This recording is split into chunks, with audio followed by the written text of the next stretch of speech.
is a true account of a terrifying experience in Japan. It happened one night as I was driving home from work around 11 p.m. There's a straight road in front of my house, and as I was nearing home, I noticed something strange.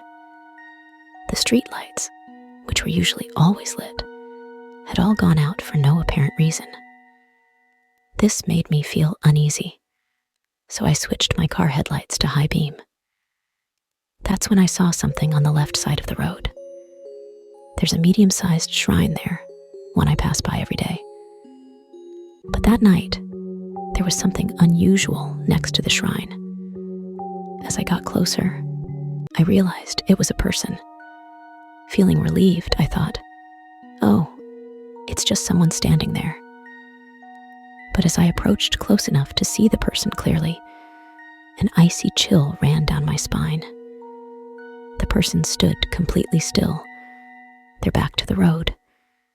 Their arms hung limply by their sides, as though dislocated. Their head was tilted forward, and their body leaned slightly, making their face completely hidden. Their long hair hung down, covering their entire face. It was summer, and they were wearing an outdated tracksuit and a long skirt, along with sneakers. Everything about them looked filthy and disheveled. As I drove past, I glanced at them in my rearview mirror 3 times. But when I checked for the 4th time, all the streetlights suddenly came back on. And in the mirror, there was nothing there. Since that night, I've never taken that road again after dark. Happened during my first year of university. My friends and I loved night fishing. And since our school was in a seaside city with a large fishing port, there were plenty of great spots to cast our lines. That night, I planned to catch some snapper and headed to the port with my friend Mina. We decided to fish near the breakwater at the port entrance. The port was eerily quiet at night, with the fishermen already gone before dark. The only sound was the rhythmic crash of waves against the breakwater. Mina said, I'll head to the other side to fish. Let's meet up later. All right, I replied. I'll come find you in a bit. I focused on fishing, but soon I felt someone staring at me. Startled, I turned to see a small, frail-looking old man standing beside me. I hadn't noticed him approach and had no idea how long he'd been there. Maybe he'd been there all along, and I just hadn't paid attention. Still, his behavior struck me as rude, and I felt a bit annoyed. Yet, the man simply smiled, his face illuminated by the dim streetlight, shadows deepening the lines on his face. The silence between us became unbearable. So I asked, "Are you out for a walk?" The man didn't answer. He just kept smiling. A sense of unease crept over me. Was he mentally unwell? Perhaps suffering from dementia?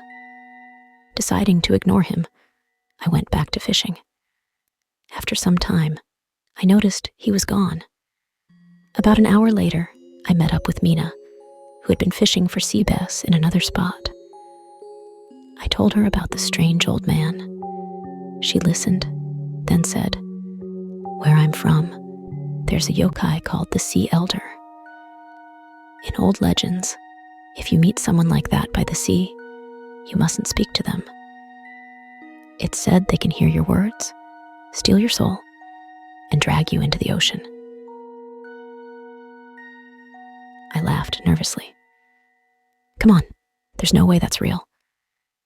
We continued fishing together to shake off the eerie vibe. Suddenly, a black sedan appeared, driving toward us. At this time of night, it was rare to see any cars at the port, mostly just rowdy drivers or sports cars showing off. But this car seemed to be coming straight for us. "This feels off," I said.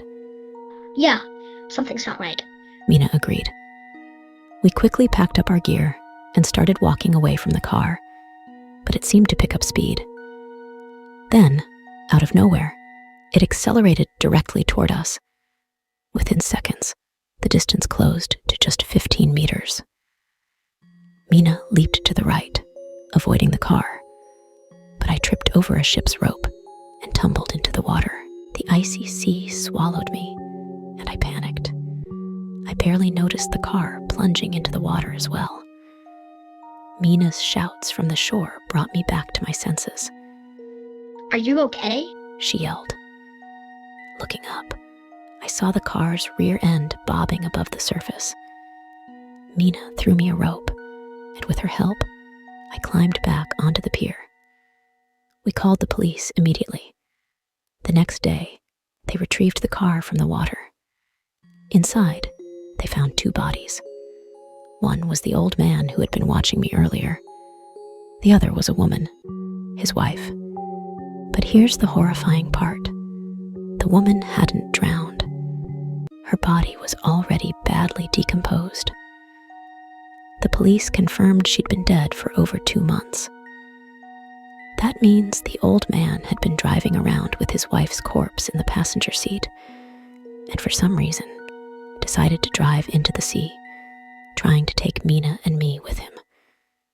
Why did he want to drag us down with him? Was he trying to end it all? And most chilling of all, why was he smiling so cheerfully before everything happened? To this day, I'm still haunted by those questions. This story is about a Japanese high school student who discovered something strange about the train she often rode. No matter how crowded the train was, there was always one seat that nobody would sit on. One day, she decided to sit there, and what happened next was terrifying. When I was in my first year of high school, I had a creepy experience on the train. As a shiny new high schooler, I had a long commute, 2 hours each way, which meant I spent most of my time on trains. For a high school student, standing for 2 hours was absolute torture, especially in the morning when the train was packed. All I could think about was finding a seat. I would desperately look for empty seats or hover near someone who looked like they were about to get off, praying they'd leave soon. Looking back now, it feels so silly. But back then, finding a seat was life or death to me. If I got a seat, I could read, play on my phone, or even cram for a test. Those 2 hours were precious. One day, a few weeks after school started, I noticed something odd. No matter how crowded the train was, there was always one seat that nobody would sit in. It was on the 6:30 a.m. train, a private railway in Kanagawa Prefecture. The train had long bench seats with some 4-seater sections at the front and back of each car. The empty seat I found was in the 4-seater section of car 3. Every morning, even when the train was packed to the brim, the bottom right seat of that section was always empty. Jackpot, I thought. That seat became my special spot. While other people were crammed together or sweating buckets, I'd sit there calmly, pretending to read a book, like The Silence of the Lambs. Life was good. This went on for months. But then came July 15th. Like usual, I sat in my VIP seat. Exams were over, so I pulled out my favorite manga to pass the time. That's when I heard it, a faint rustling sound behind me. At first, I thought it was my imagination, or maybe someone in the next car over. But no, the sound was coming from directly behind me. Then I felt it, a warm breath on the back of my neck, along with the rustling sound. If you've ever ridden a summer train with full blast air conditioning, you know that kind of warm air shouldn't exist. Still, I told myself it was just a vent malfunction or something. But then out of nowhere, a sharp pain shot through the back of my neck, like someone was scratching me with their fingernails. The rustling turned into whispering. Someone or something was behind me, muttering under its breath. But here's the thing. I was leaning against the seat back. There was no way anyone could physically be behind me. I turned around, and that's when I saw it. It wasn't human. It had a vaguely human shape, but no eyes, no mouth, and no nose. Its head was smooth and bald, like an egg, and its skin was pale and glossy, almost fragile looking. It reminded me of a mannequin, but far more terrifying. And somehow, it was staring at me. Even though it didn't have eyes, I could feel it glaring. It was leaning in close, its white, smooth hand resting on my shoulder. Its index finger was bright red, like it was dipped in blood. That's when I finally understood what was happening. I was so scared I almost wet myself. Screaming, I bolted out of my seat, grabbed my bag, and ran for my life to another car. I didn't care who I shoved out of the way. When I reached car 7 or 8, the train pulled into the next station, and I seized the chance to jump off. I didn't even dare look back. I called my parents, made up an excuse about not feeling well, and went home early. When I got home, I begged my parents to sprinkle salt on my back. They thought I was acting crazy, but did it anyway. The next day, everything seemed normal. But the uniform I wore that day, the back of it was stained with black blood. Blood that wasn't mine. After that, I never took the 6:30 a.m. train again, and I avoided empty seats on crowded trains like the plague. To this day, I still wonder what I encountered. My parents didn't believe me, and my friends thought I was joking. Years later, I told the story to someone with strong spiritual abilities. They said places like that, where unclean things gather, exist everywhere. People with even a little sensitivity can sense when something feels off and avoid those seats. But someone like me, who's spiritually clueless, I just walked right into it. So, my advice to everyone: be cautious about empty seats on crowded trains. You never know what might be waiting there. Now, whenever I think back to this, it still sends chills down my spine. My daughter had a favorite toy, a teddy bear we called Little Bear. It was a gift from my husband for her first birthday, bought secondhand from an online marketplace. I thought she'd prefer colorful blocks or a music box, but for some reason, this plain-looking teddy bear became her favorite. She hugged it to sleep every night and wouldn't even let go of it during bath time. The strange event started happening around her second birthday. By then, she could speak a few simple words and express her likes and dislikes. One day, while tidying her room, I noticed Little Bear had fallen from her bed to the floor. I casually picked it up and placed it back on the bed. That night, after she'd fallen asleep, I went to turn off the lights and found the teddy bear sitting by the door. I brushed it off, thinking I must have remembered wrong, or maybe my daughter had accidentally thrown it there. But then, it started happening every night. Every time I put the bear back on her bed, by the next morning, it would be in a different spot. The sofa, the kitchen table, and once, even on top of the washing machine. My daughter was too young to move it to places like that. It made me uneasy, but my husband laughed it off, saying it was probably just the wind. The real turning point came one night. I woke up in the middle of the night to the sound of faint laughter coming from my daughter's room.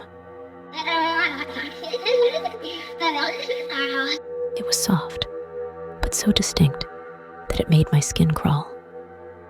I rushed to her room and found her sound asleep in bed. But Little Bear, it was standing at the foot of her bed, its two black button eyes staring right at me. Swallowing hard, I carefully picked it up and placed it back by her side, convincing myself that it was just my imagination. But things only got worse. A few days later, I realized the bear wasn't just moving. It seemed to mimic voices. I was in the kitchen making dinner when I heard my daughter's voice behind me, calling, "Mommy, play with me." Startled, I turned around, only to see the teddy bear standing in the living room. My daughter was supposed to be napping in her room. I froze. How could her voice have come from the living room? Before I could react, I heard it again, this time closer. "Mommy, play with me." Terrified, I grabbed the bear and stuffed it into the garbage can.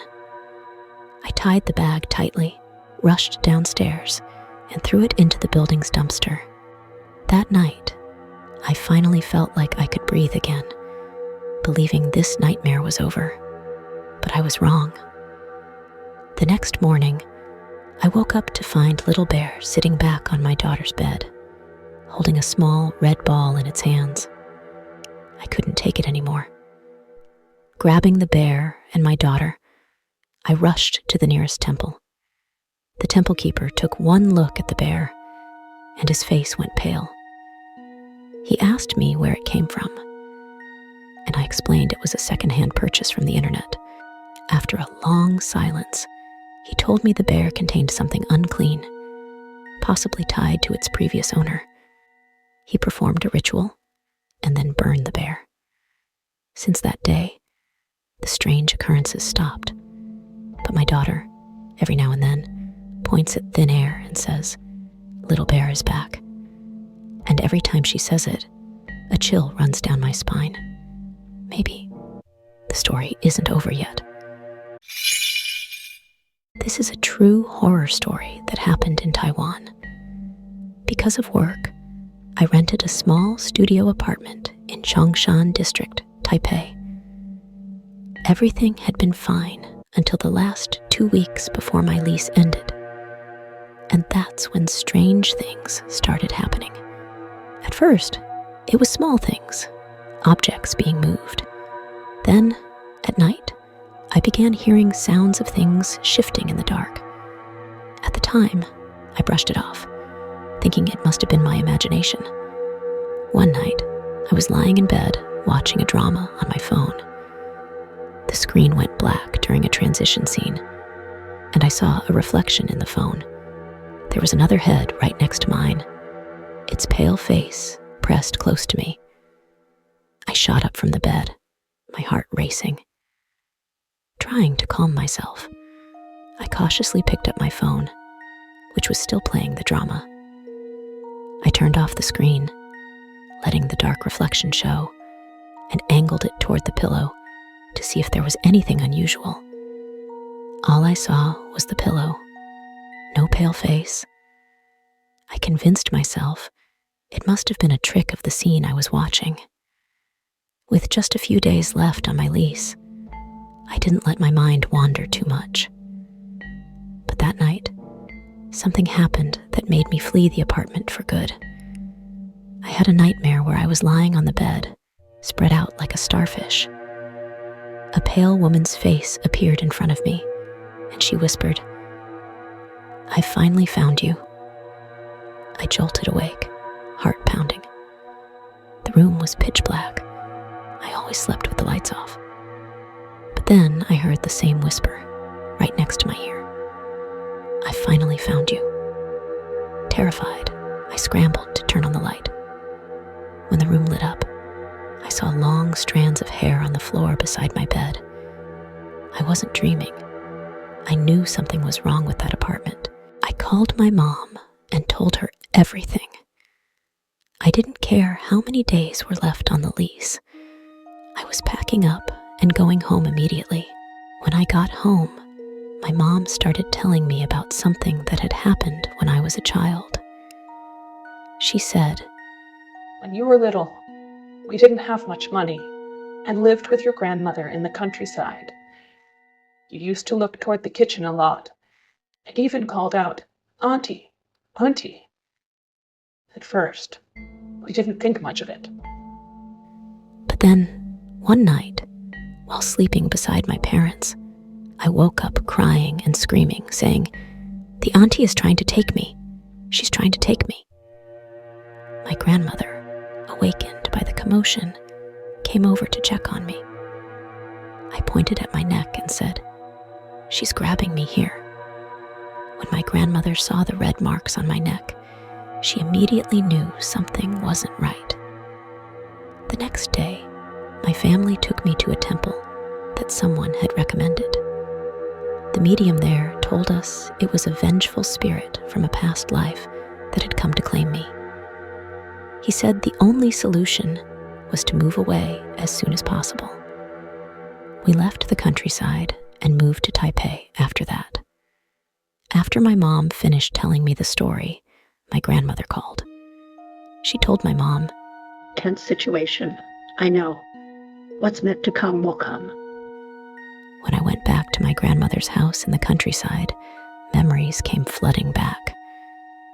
I remembered being 4 or 5 years old and seeing a woman with long hair standing at the end of the hallway leading to the kitchen. She'd wave at me, beckoning me to come closer. I always thought she was a relative and never questioned it. There were a few times when my mom would ask me what I was looking at. I would tell her, "There's an auntie over there calling me to come over." Every time I said that, she would vanish, and I always thought she had just gone back home.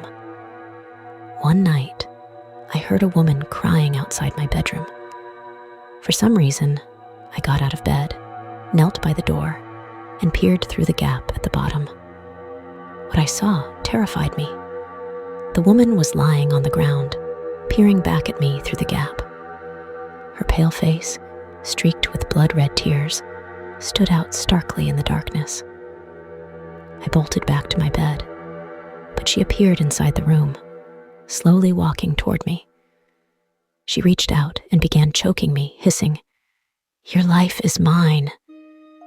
I grabbed her hands, trying to pull them away, but her grip was impossibly strong. I kept shouting, Auntie, please don't. At that moment, my mom woke up. As soon as she looked over at me, the woman and her grip vanished. My parents and grandmother rushed to my side. I told them, "The auntie tried to take me." They thought I'd scratched my own neck in my sleep, but I insisted it wasn't me. The next day, we went to the temple. At that temple, all I remember is sitting in front of the altar for what felt like an eternity. I was starting to nod off when the medium finally told my family something about unresolved karmic ties and that we needed to move out as soon as possible, back to the present. My mom asked my grandmother how she had known I was in trouble. My grandmother said, "The ancestors appeared in my dream and told me Kent was in danger in Taipei. They said I had to act quickly. This time, I was taken to a temple, but it was different from the one I went to as a child. The medium said the spirit had demanded a massive offering to settle the matter. After a long ritual and burning piles of paper money, the situation was finally resolved. My first trip to Kyoto, Japan, with 2 friends. To immerse ourselves in the local culture and keep our budget low, we opted for a traditional Japanese guest house instead of a fancy hotel. We found a charming, old-fashioned home on a booking website. The house had a nostalgic feel, reminiscent of the family homes in classic Japanese cartoons, like Chibi Maruko-chan. After getting off at the subway station, we wandered through quiet residential streets, following the map to the address. However, as dusk fell and the streetlights grew sparse, we still hadn't located the house. The dim, eerily silent alleys gave off an unsettling vibe. When we finally arrived at the guest house and opened the door, chills ran down my spine. It wasn't just the evening breeze. Something about the house felt wrong. I hesitated at the doorway, frozen by a sense of unease I hadn't felt in years. My friends, already stepping inside, turned back, confused. Not wanting to alarm them, I forced myself to enter.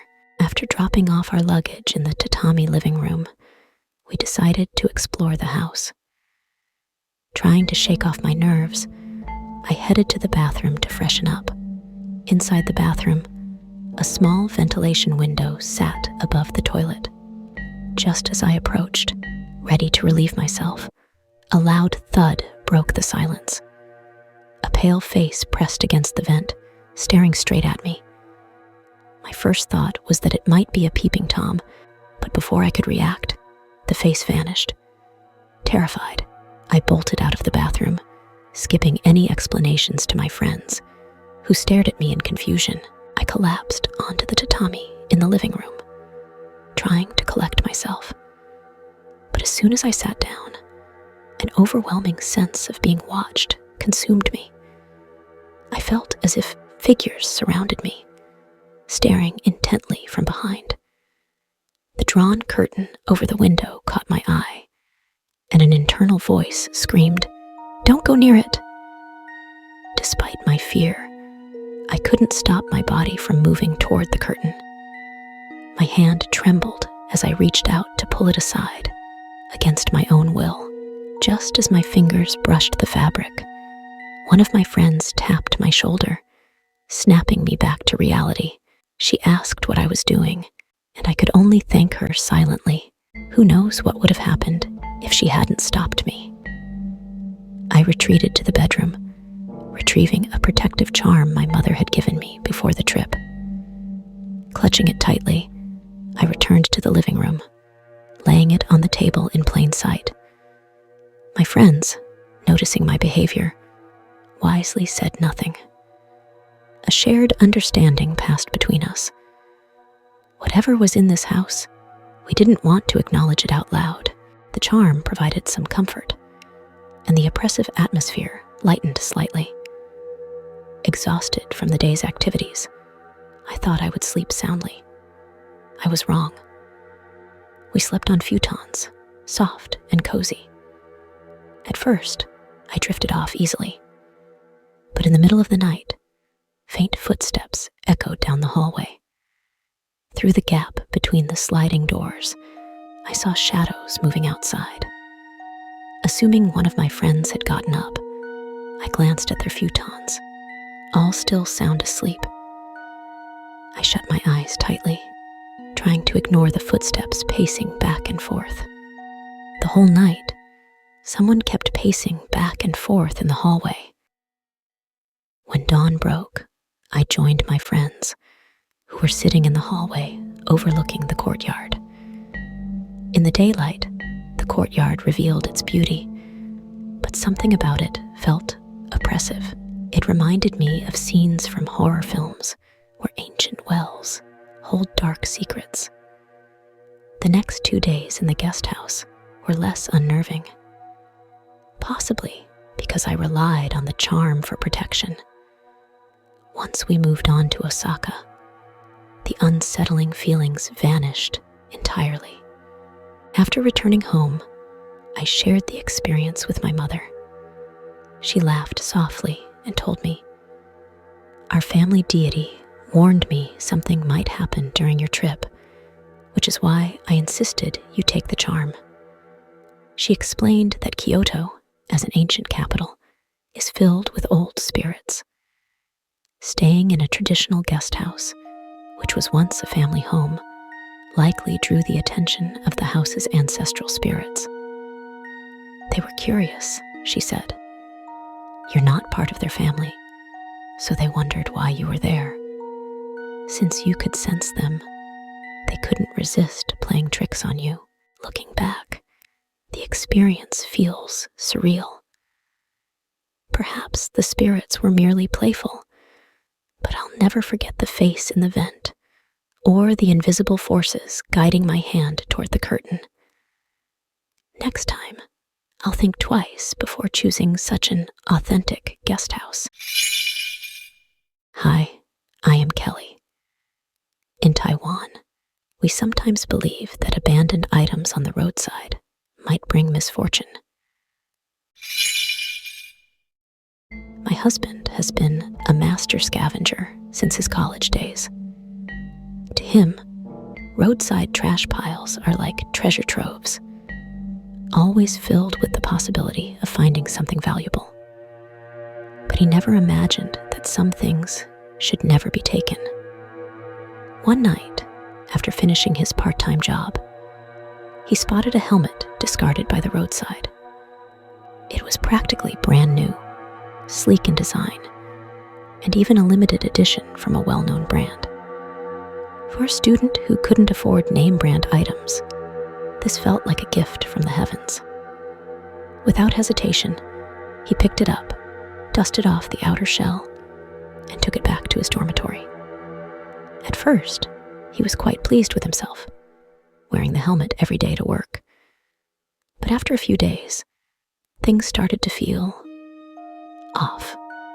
The first night, he had a strange dream. In it, he was standing on the very road where he had found the helmet. Everything around him was pitch dark and eerily silent. Suddenly, a man dressed in all black motorcycle gear appeared before him, wearing the exact same helmet. The man said nothing, just stared. The longer the silence stretched, the harder it became for my husband to breathe, his body frozen in place. Just as the suffocating tension reached its peak, he jolted awake. In the days that followed, whenever he wore the helmet, he would hear faint whispers in his ears, sometimes like murmurs, sometimes like the wind. Once, he even caught a glimpse of a shadowy figure sitting behind him in his side mirror. The breaking point came one night on his way back from work. He got into a minor accident, not serious, but enough to rattle him. As he sat there, shaken, he suddenly heard a low, chilling voice right next to his ear. That was mine. What gives you the right to take it? The words stabbed into him like a knife, sending a cold dread through his body. Without a second thought, he ripped the helmet off and hurled it onto the roadside. He didn't dare look back as he sped away. The strange occurrences stopped after that. But despite the terrifying experience, his habit of picking up roadside items remained. Shortly after my husband started his first full-time job, he moved into a small studio apartment. Fresh out of college and eager to save money, he continued his habit of picking up useful-looking discarded items. One evening, while walking home, he spotted a large pile of bulk trash in an alley. Among the discarded items was a wooden desk panel, sturdy, barely scratched, and in surprisingly good condition. It seemed like a waste to let it go to the landfill. Thinking it would make a perfect DIY desk, he hauled it back home. At first, it served its purpose well. He propped it up on 2 old crates, turning it into a makeshift workspace. But soon, the atmosphere in his apartment began to change, especially at night. He often heard a faint knocking sound from beneath the desk, as if someone were tapping on the wood. The noise would stop the moment he checked under it, only to resume later. One night, after working late, he returned home to an overpowering scent of incense. It was so strong he assumed a neighbor was burning offerings. But the entire building was eerily silent. Even the old woman downstairs, who frequently burned incense, was nowhere to be seen. Exhausted, he brushed it off and collapsed into bed. That night, he had a disturbing dream. In the dream, a woman with a bloodied face was lying across the desk, slowly scratching its surface with her fingernails. Her movements were deliberate, each stroke filled with rage. The grating sound of nails against wood sent chills down his spine. Panicked, he screamed, jolting himself awake, only to realize the sound hadn't stopped. Drenched in sweat, he looked down at the desk. Faint, fresh scratch marks had appeared on the surface. Terrified, he recounted the experience to a coworker the next day. The coworker's face went pale. "You need to get rid of that desk. Large furniture like that is sometimes taken from places where bad things happened. Be careful." That night, without hesitation, my husband dragged the desk panel to the nearest bulk trash collection site. He even took the next day off to visit a temple and pray for safety. Since then, he's never dared to take home large furniture again. But his habit of scavenging for smaller items remains. Even after we met, my husband never managed to kick his habit of picking up discarded items. 3 years into his career, he relocated for work and moved into a new rental apartment. The landlord provided only basic furniture, and he found the mattress uncomfortable.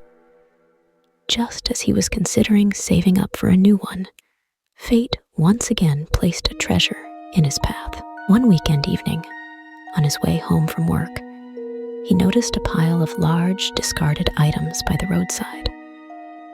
Among them was a nearly pristine mattress. Its surface was spotless, and the edges were still wrapped in protective plastic, as if it had only been thrown out recently. He thought to himself, mattresses in this condition aren't cheap. Why let it go to waste? Without hesitation, he called a friend to help him haul it back to his apartment. That night, he eagerly set up his new find and slept soundly, unaware that he was about to step into a nightmare he couldn't escape.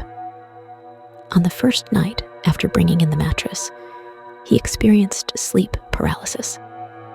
In his dream, his room had turned dark and damp, with mold creeping across the walls. Surrounding his bed were shadowy figures, featureless, standing motionless, exuding a suffocating presence. He wanted to scream, but no sound came out. He struggled to move, but remained frozen. Only when the first rays of morning sunlight streamed through the window did he finally jolt awake. His back throbbed with pain, as if someone had repeatedly stomped on him in his sleep. Brushing it off as stress or a bad sleeping posture, he continued using the mattress. But in the days that followed, strange occurrences escalated. Every night, he heard faint whispers in his room, sometimes interspersed with soft, muffled sobs. He tried drowning out the noise with earphones, but the voices seemed to seep directly into his mind, impossible to block out. One weekend, he invited me over for dinner. The moment I stepped into his room, something felt off. The air was heavy, laced with a subtle but unsettling musty odor that made my chest feel tight. Half jokingly, I asked, "Where did you get this mattress from? Don't tell me you picked it up off the street." Laughing, he admitted the truth. Yeah, took some effort to carry it back too. Not bad for a freebie, right? My face immediately darkened. I told him to throw it away at once, but he brushed me off, insisting that it was perfectly fine and that I was being superstitious. That night, I slept on his bed and had a nightmare of my own. In my dream, a woman lay curled up on the mattress, her body covered in bruises. Her lifeless eyes stared into the void, her lips moving as if murmuring something. Her fingers dug desperately into the fabric, as though she was trying to claw something out from inside. I hesitantly stepped closer, but the moment she turned toward me, I collapsed in horror. Her face was blank. No eyes, no nose, no mouth, just a gaping, empty void of darkness. I woke up screaming, only to find my husband sitting up as well, drenched in cold sweat. In a shaky voice, he muttered, Just now, I dreamt of a woman standing beside the bed, staring down at me. She asked me, "Do you know what happened on this mattress?" The next morning, he finally gave in and agreed to get rid of it. We rented a truck to haul the mattress to the dump. On the way, he tripped and fell, scraping his arm, almost as if something was reluctant to let it go. Later, we heard from a neighbor that the mattress had come from a house where a murder had taken place. The family had only just moved out the day before it was thrown away. From that day on, my husband finally developed a deep wariness toward good finds on the roadside. He never dared to bring home discarded items again.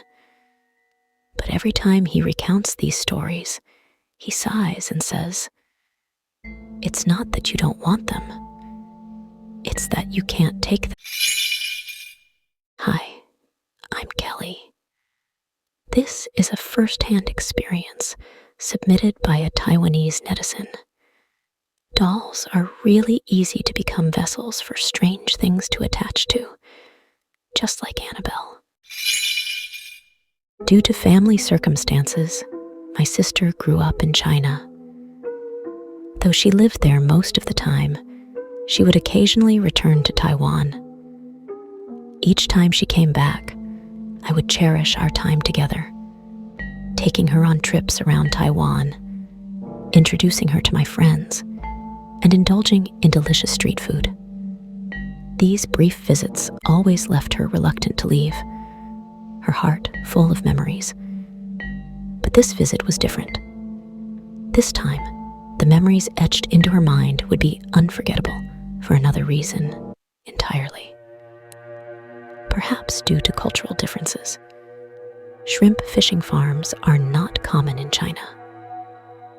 When my sister discovered their existence, she became eager to try it on her next trip to Taiwan.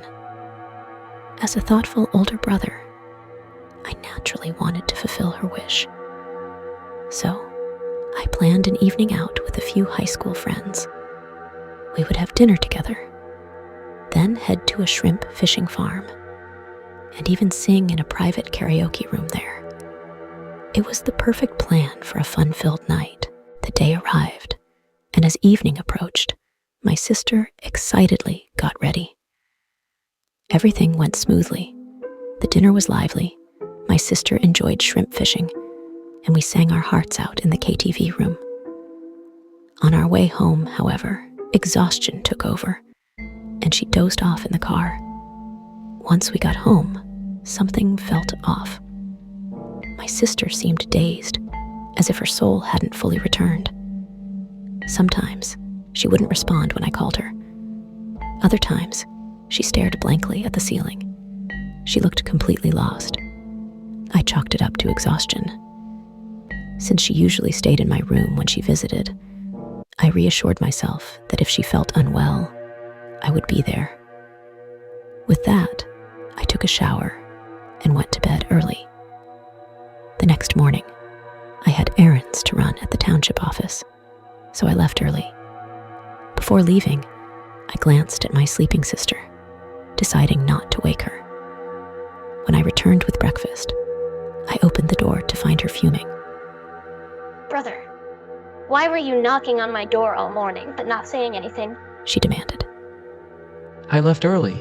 I said, puzzled. Here, I brought you breakfast. It was so weird, she exclaimed, taking the food. I was doing my makeup when someone kept knocking. I thought it was you. But when I asked who it was, No one answered. I opened the door. No one was there. And it happened more than once. I thought you were trying to scare me. That was strange. No one else was home. Everyone had gone to work. My sister, unaware of this, had assumed I was playing a prank on her. My grandmother passed away. Fortunately, my sister had returned in time to see her one last time. A thought crossed my mind. Could it have been our grandmother visiting one last time? Don't overthink it. Eat your breakfast. I said, trying to comfort her. Since I was used to exploring abandoned hospitals and schools, ghostly encounters didn't scare me much. But my sister seemed increasingly uneasy. Later, still feeling hungry, I went downstairs to make instant noodles. When I returned, I found my sister standing frozen at the doorway, terror written across her face. What's wrong? I asked quietly. The doll. It's sitting here. She pointed at the small step in front of my room. The doll, a Kanahai plush, had been won from a claw machine just days earlier. My sister adored it so much that she kept it beside her, even while sleeping. But now, it was sitting upright on the step. Kanahai's face was usually cute, but in that moment, it was anything but. It was on my pillow when I went to shower. She whispered. But when I came out, it was here. It scared me. No one else was home, just the two of us. Let's go out for a bit this afternoon, I said calmly. Despite my composed demeanor, the sight of that doll sent chills down my spine. I had an idea of what might be happening.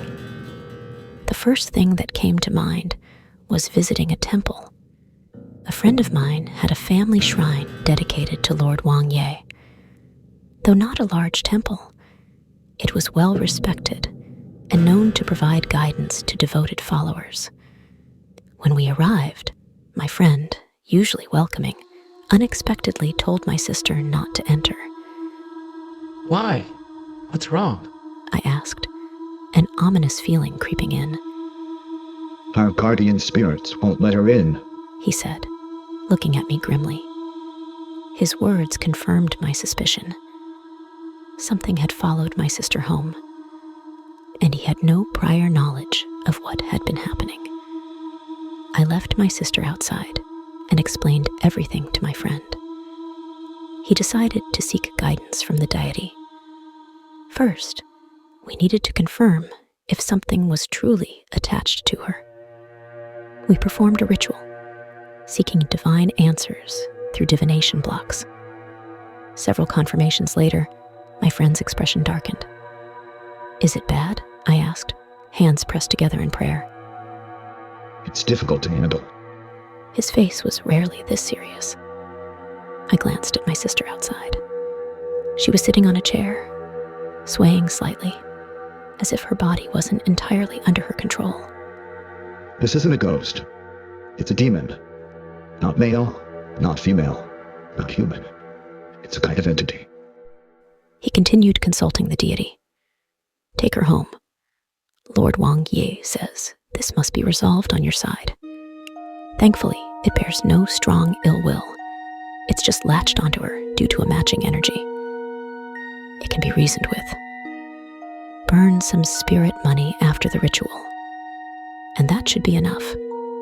My friend gestured for my sister to come in and light incense for the offering, then urged us to get home before nightfall.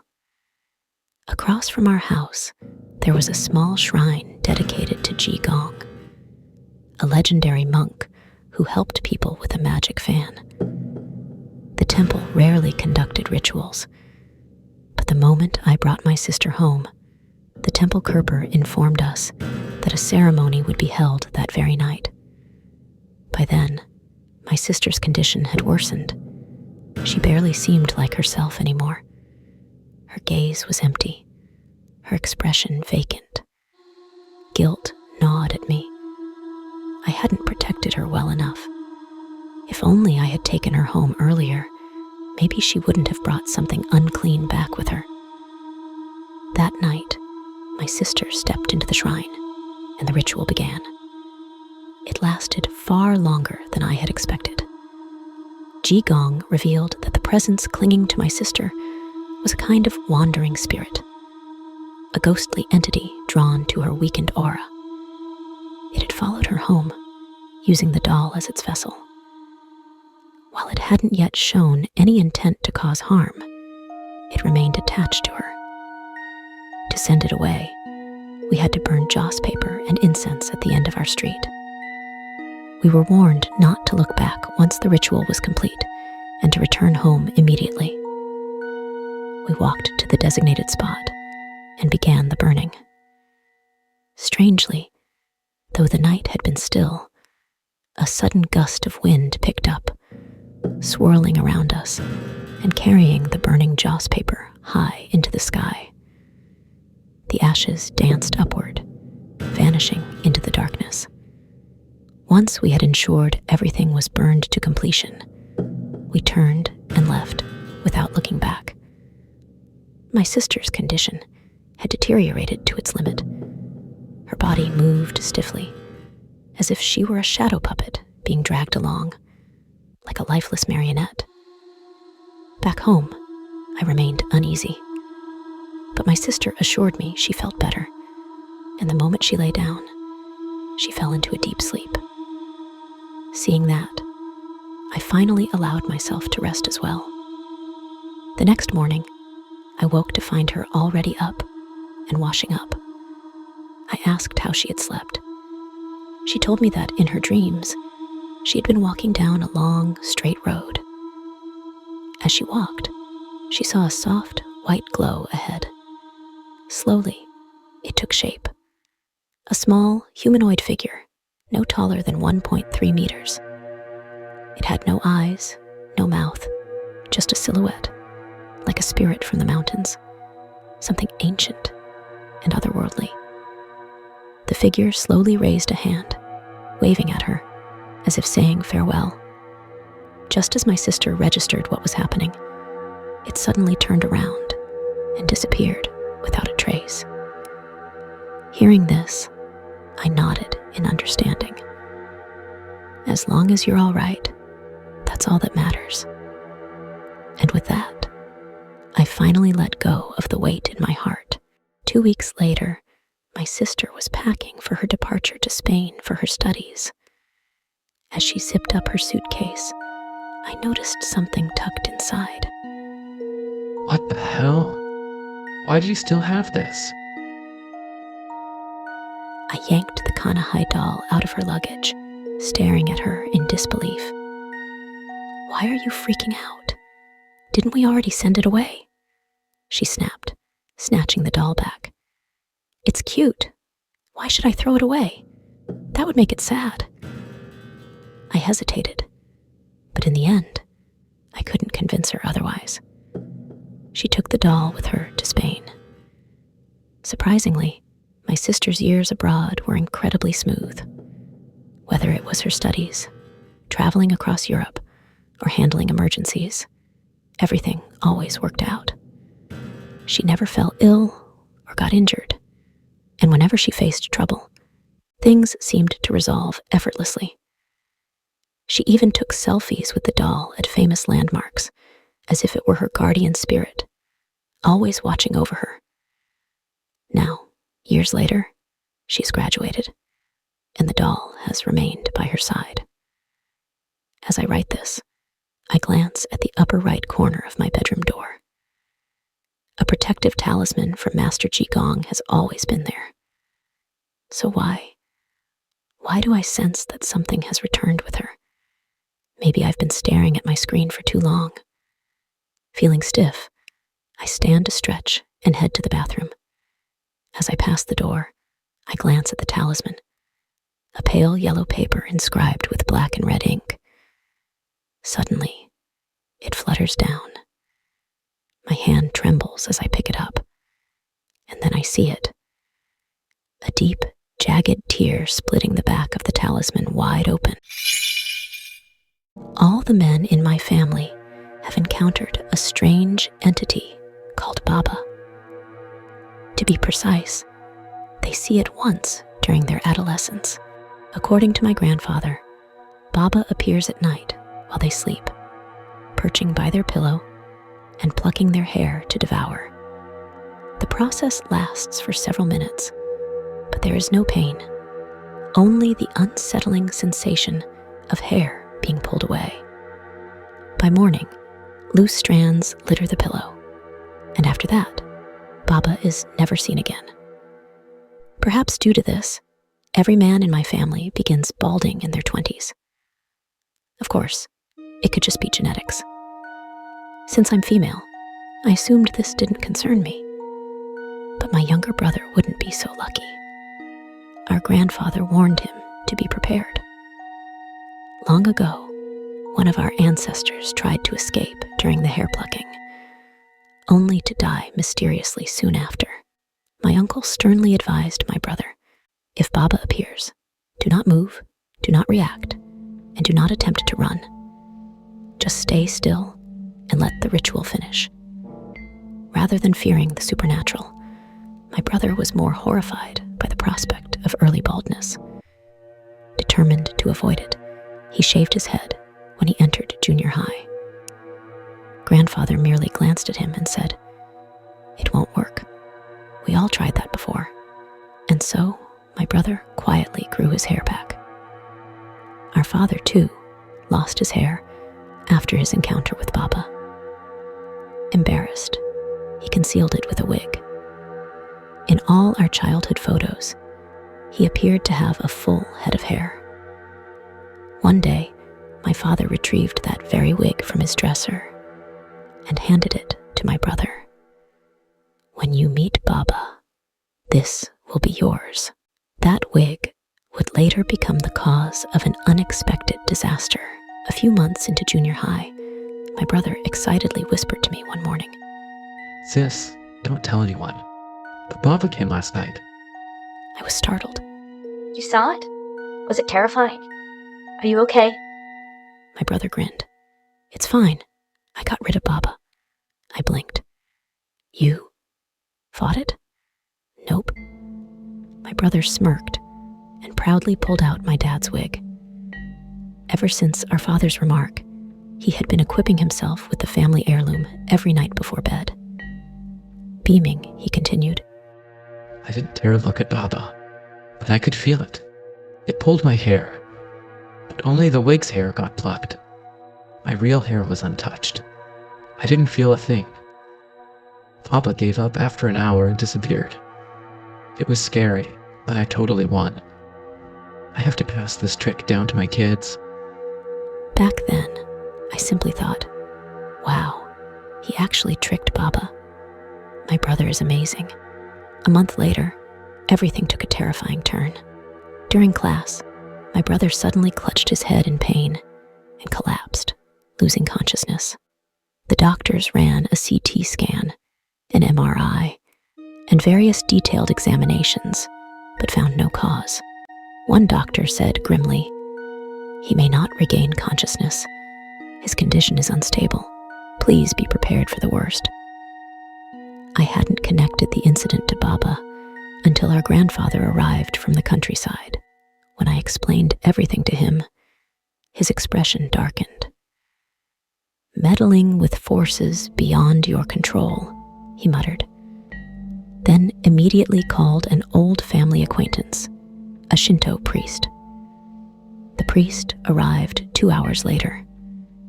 After a brief discussion, my grandfather and the priest ordered everyone out of the hospital room, leaving only the two of them with my brother.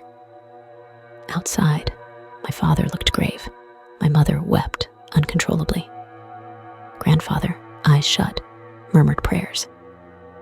A nurse, unaware of the situation, entered to check on my brother. She opened the door slightly, just enough for me to catch a glimpse inside. My brother sat facing the priest, dazed. His fingers mindlessly plucked at his own hair, over and over again. It was only a few seconds, But the fear that gripped me overwhelmed even my concern for him. I bolted back to the waiting area. By the time the priest emerged, my brother had pulled out nearly half his hair. It's done. The priest declared. Baba has left. Shortly after, my brother regained consciousness. Within a week, he was discharged. When I asked him what happened, he hesitated before responding. It felt like my head was full of tiny insects. They kept multiplying, crawling everywhere inside my skull. The more there were, the hazier my mind became. I felt every emotion, joy, sorrow, rage, all tangled together. At one point, I thought, if I just sleep, I'll be free. But then, I felt an unbearable pain in my scalp. When I looked up, something humanoid but not human was staring down at me, relentlessly plucking my hair. For some reason, I kept apologizing. I'm sorry. I'm sorry. When I woke up, all my hair was gone. Grandfather simply said, "It's over now." And that was it. To this day, we still don't know why Baba visits our family, why only the men can see it, or what those tiny insects and Baba itself truly are. Hi, I'm Kelly. Today's story is a real horror experience submitted by a Korean netizen. This happened when she was younger, back when she still lived in her childhood home, a remote town tucked away in a county in the southern part of Jeollanam-do. The county itself was vast, yet sparsely populated, covering an area of 663.35 square kilometers. But even today, it has only about 37,149 residents. To put that into perspective, Taipei City, Taiwan, is just 271.8 square kilometers, less than half the size of this county, but it holds a staggering 2.48 million people. In other words, her hometown wasn't just rural. It was the kind of place where human presence was truly scarce. And in places like that, the stories that circulate tend to be particularly eerie.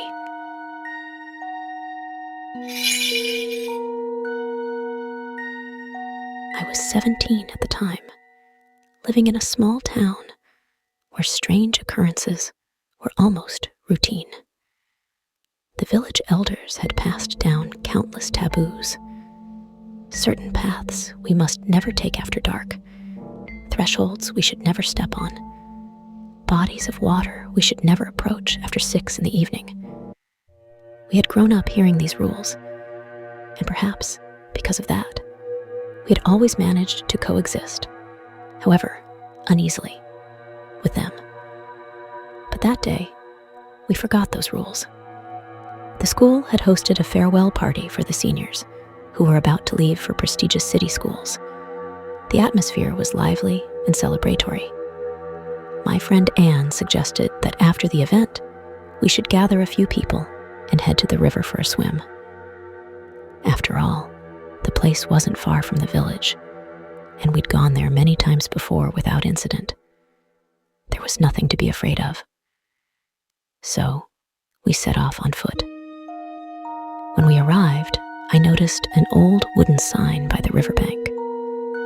The red paint on it had faded and chipped, giving it the eerie appearance of dried blood. The words scrawled across it read, "You must leave immediately after 6 o'clock." The writing was uneven, as if hastily painted. I didn't think much of it, brushing it off as just another superstition from the village elders. So we continued forward, eager to enjoy our night. Time passed quickly, and before we realized it, the sun had set. Darkness crept over the land. Yet, we remained by the river, chatting idly on the shore, paying no heed to the warning. Anne's cousin, Beck, was especially enthusiastic. Even as the sky darkened, he continued swimming, showing no intention of stopping. That was when I noticed something, or rather, someone emerging from the distant trees. A young man was slowly approaching us. He was strikingly handsome, but his skin was unnaturally pale. There was a faint smile on his lips as he studied us, his gaze unreadable. Then he raised a hand and waved. A chill crawled up my spine. I turned to Anne and whispered, "Who is that? Do you know him?" Anne frowned, watching him for a few seconds before shaking her head. No idea. His footsteps were eerily light. I could barely hear them against the grass. As he drew closer, my body tensed involuntarily. That was when I saw them. His toes. There was webbing between them. The gaps between his toes were unnaturally wide, like those of an aquatic creature. Beck casually greeted him, but by then, every hair on my body was standing on end. Something was wrong. The young man stopped just beside us. Tilting his head slightly, he offered a gentle smile and asked in a soft voice, You look pale. Are you okay? I forced a smile and replied, "Thanks, I'm fine." But when I lowered my gaze again, my breath caught in my throat. My heart slammed against my ribs. His toenails were long, curved, and razor sharp, like an animal's claws. I didn't dare look at his feet any longer. We needed to leave. Now. I whispered, "Let's go." Anne must have sensed something too, because she gave a slight nod. We hurriedly gathered our things, preparing to leave. But just as we turned, the young man spoke again. Leaving so soon? Why not stay a little longer? His tone was still warm and friendly, yet an invisible pressure bore down on me.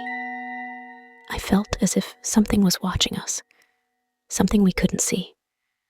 I didn't answer. Instead, I subtly tugged on Anne's sleeve, urging her forward. I whispered for everyone to ignore him. Yet, even as we feigned deafness, his voice persisted.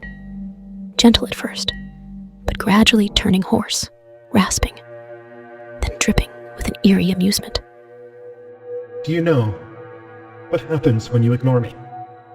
You won't escape, because by now, you must realize what I really am. Don't you? Panic surged through me. I didn't think. I just ran.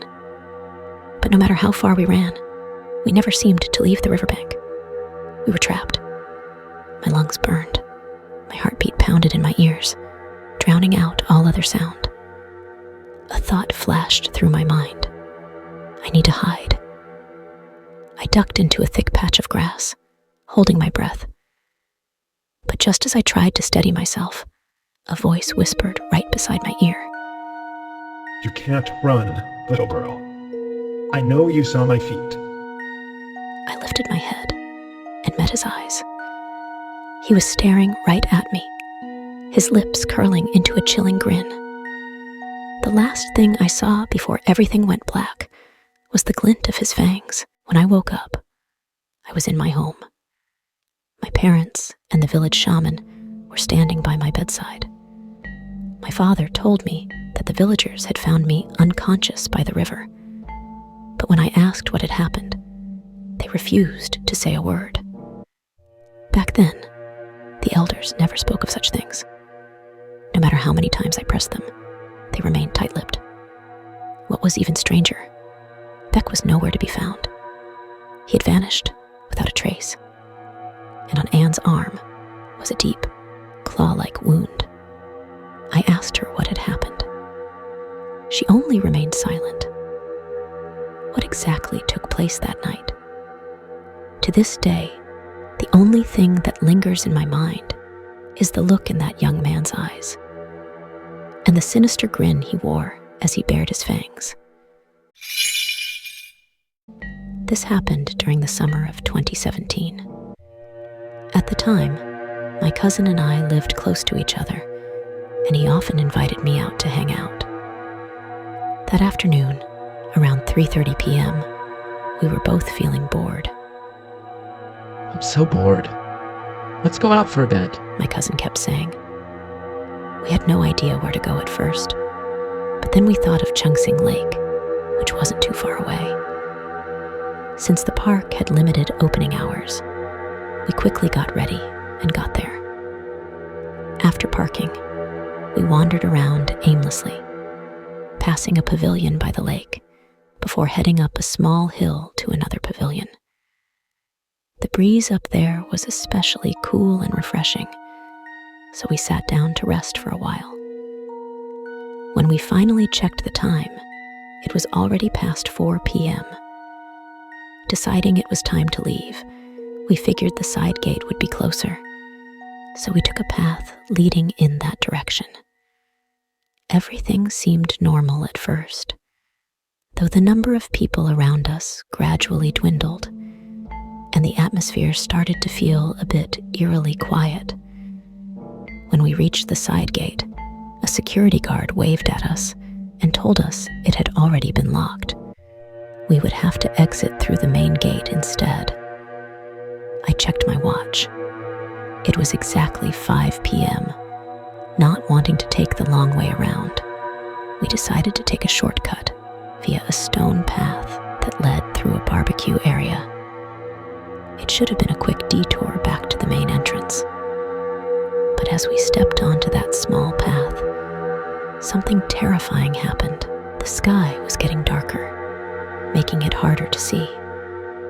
I took out my phone and turned on the flashlight to illuminate the stone path ahead. Walking in single file, the eerie silence made us uneasy, so we decided to hold hands. As we passed a stone monument, my cousin suddenly tightened his grip on my hand and whispered, I don't know if I'm imagining things, but our footsteps should be in sync, right? Then why does it sound like there's a third set of footsteps following us? We immediately slowed down and listened carefully. He was right. Aside from our own steps, there was another, slightly delayed set of footsteps. It moved along the leaf-covered stone path, producing a faint rustling sound. Panicked, we quickened our pace. But whatever was following us matched our speed. Terrified, we finally broke into a full sprint, gripping each other's hands as we ran for our lives. After a while, we stopped to catch our breath. The mysterious footsteps had disappeared, but an even more unsettling realization hit us. Somehow, it was already 5:43 p.m. How is that possible? I turned to my cousin, confused. We've been walking for so long, and we still haven't reached the main gate. Thinking back, from the time we entered the park, strolled around, rested at the pavilion, and even detoured to the side gate, it had never taken this long. So why were we still trapped inside? At that moment, I suddenly remembered the small compass my grandmother had given me, which I kept in the side pocket of my backpack. She always reminded me to carry it with me, saying it could ward off evil spirits. Without hesitation, I took the compass out and hung it around my neck. Then I turned to my cousin and said, "Hold my hand tightly. Let's walk side by side." And strangely enough, the moment I put on the compass and took no more than 10 steps forward, we suddenly found ourselves on a paved road. In the distance, 2 lights were approaching us. As they drew closer, we saw that it was a couple riding bicycles, about to leave the area. We hurried over and asked, "Excuse me, which way is the main entrance?" The couple pointed to the left. "Just turn left and walk straight. You'll reach it in less than 5 minutes." Following their directions, we quickly arrived at the main gate and rode away from Chungsing Lake. However, even after returning home, we couldn't shake the uneasy feeling. Was that path really that long? Still filled with doubt, we decided to return to Chungsing Lake 2 days later to verify what had happened. This time, we arrived at 4:20 a.m. Since there were quite a few people out for early morning exercise, the atmosphere didn't feel as eerie. Near the ticket booth stood a public phone booth, its light occasionally flickering, probably due to some electrical issue. My cousin, being his usual playful self, suggested a silly idea. He would step inside, pick up the phone without saying a word, while I recorded a short horror clip, pretending to encounter a strange figure. Amused, I took a few steps back, lifted my phone, and started recording. I watched the screen as I slowly approached the phone booth.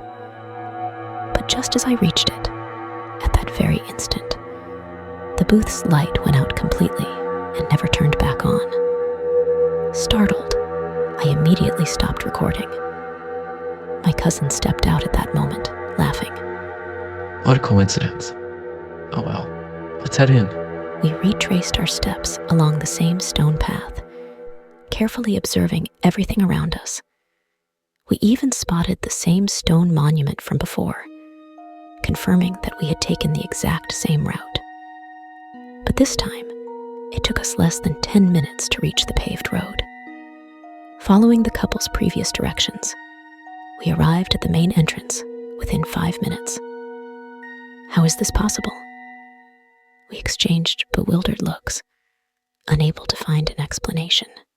As we sat down for breakfast, we suddenly remembered the footage we had just recorded at the phone booth. Excited, we took out my phone and played the video. On the screen, my cousin stood inside the phone booth, holding the receiver. But at the exact moment the light went out, we saw it. Another hand. A pale, lifeless hand. It was resting over my cousin's hand, gripping the receiver together with him. A wave of terror shot through us. We hurriedly finished our breakfast and rushed to the local temple. Once there, we intended to show the footage to the temple staff. But no matter how much we searched, the video was gone. Not only was it missing from the album, but it wasn't in the recently deleted folder either. It had vanished without a trace. The temple staff studied our faces carefully before saying in a serious tone, "Your foreheads look a bit dark. Would you like to receive a cleansing ritual?" Without hesitation, we nodded. After the ritual, everything felt normal again. From that day on, I never set foot in Chungsing Lake again. Even now, I still wonder what really happened that day. Had we accidentally wandered into some kind of supernatural space, or had something deliberately trapped us there? And as for that video, the truth behind it may forever remain a mystery. Hi there, I'm Kelly. Today, I'll be sharing 2 terrifying real-life experiences from a Taiwanese netizen, John. According to John, a feng shui master once warned his parents that the area where their house was built used to be an unmarked burial ground. He claimed that those who lived there would eventually encounter bloodshed or misfortune. As it turned out, the 8 households in their neighborhood frequently experienced paranormal events. John had been able to see ghosts since he was a child, and these 2 encounters were the most unforgettable. The man in the yellow coat. When I was little, my family lived in a small, semi-enclosed neighborhood. At the time, I hadn't started kindergarten yet. I remember one afternoon when my mom was off work. She was sitting in the living room watching TV while I stayed in a nearby room, drawing. The door to my room was open, so my mom could clearly see my back whenever she turned her head. I was in a great mood, humming a tune as I doodled, while my mom continued watching her show. At some point, she suddenly realized that I had gone completely silent. She turned to check on me, only to see me staring at the vanity table, completely still. My eyes were fixated on something, unnervingly focused. She called my name twice. I didn't respond. A moment later, I walked out of the room on my own, excitedly saying, Mom, I just saw an uncle in a yellow raincoat, dressed like a clown. He was standing in front of the vanity, smiling at me, jumping up and down. From that day on, my mom never let me stay in a room alone again. She always made sure I wasn't by myself. The upstairs neighbor. When I was young, my cousin lived in the house directly across from ours, so we grew up together and played all the time. Among our relatives, only he and I had ever seen ghosts. At the time, my family rented the first floor of a 3-story townhouse. The second floor was rented out to a man we barely knew, while the third floor was a shared laundry area for both households. The man who lived on the second floor rarely came home, but we knew he loved fishing, since we often saw him carrying fishing gear in and out. Occasionally, on weekends, he would bring his wife and child over. My cousin and I were curious about the second floor, since we had never set foot there before. One day, when he came over to play, we secretly planned to sneak upstairs while the adults weren't paying attention. We looked around, but didn't see anything particularly strange. There was a long laundry pole hanging in the stairwell leading to the third floor, with 2 white t-shirts swaying under the dim light, giving off an eerie vibe. What caught our attention the most, however, was the large fish tank in the middle of the living room, where a massive red arowana swam lazily. We didn't know how long we stood there, staring at the fish. It wasn't until we heard the sudden downpour of a summer thunderstorm outside that we snapped back to reality and decided to leave. But just as we were about to go downstairs, I caught something in my peripheral vision. A hunched, shadowy figure standing on the balcony, completely still, letting the rain pour over them. It was an old woman. A chilling thought flashed through our minds. When we first came upstairs, the balcony had been empty. So where did she come from? We didn't dare dwell on it. We bolted downstairs as fast as we could. Of course, we got scolded by my mom for sneaking up there. But the man who rented the second floor lived alone. So then, who was that figure standing on the balcony? To this day, we still don't have an answer. The mysterious knocking. By the time I was about to start kindergarten, the man on the second floor had moved out, and my family took over the entire house. One summer afternoon, my mom was hanging laundry in the stairwell when she was suddenly hit by an icy chill, like a gust of winter air cutting through the sweltering heat. Before she could make sense of it, she heard a steady knock. Knock, knock, coming from one of the second floor rooms. At that moment, she was home alone. Memories of the strange things I had told her before flashed through her mind. She had a vague idea of what was happening. Instead of responding, she silently repeated in her heart, "We just want to live peacefully. Please don't scare us. And don't frighten my child." The moment she finished her thought, the knocking stopped. The freezing air vanished.